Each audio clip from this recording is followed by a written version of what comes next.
Durrësi Vionte mbetet i paralizuar si pasojë e përmbytjeve. Zona e Ish-Kënetës është në situatën më të rëndë, qindra banesa janë ende në ujë, ndërkohë që emergjencat civile dhe autoritetet vendore po punojnë për të normalizuar situatën. Banorët tregojnë se kanë pësuar dëmë të shumta. Voma këtu, voma gjumit komplet, dollapët kanë dalë jashtë përdorimit, janë për të huvë. Na vjen keq, po çfarë të bëjmë? Na më pres tëra gjatë. Ka disa të dyja shtëpitë, siç e shihni që janë të dyja shtëpitë që janë të përmbytura, ujit i ka arritur gati një nivel sipër nivelit, sipër 1 metra lartësi.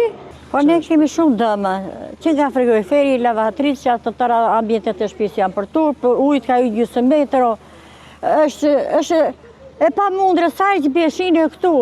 Madje një pjesë e tyre kanë protestuar duke kërkuar ndihmë urgjente dhe kompensim nga shteti.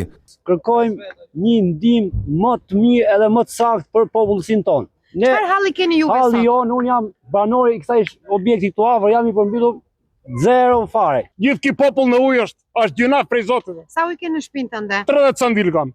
Unë jam 6 veta në familjen time. Ku e keni kaluar natën brëm? Natën e kam kaluar pa gjumë, fare, gjithë natën me rujt, se ka ardhur uji, në ratë të parë plus nga dera e shtëpisë, e banesës që po i, po vinë edhe uret e zeza nga toaleti, brenda ka hyrë brenda. Burime nga Bashkia e Durrësit kanë bërë të ditur se janë 15 grupe në terren që po shkojnë shtëpi me shtëpi për të verifikuar dëmet dhe duke nxjerrur kostot e dëmtimeve nga përmbytja.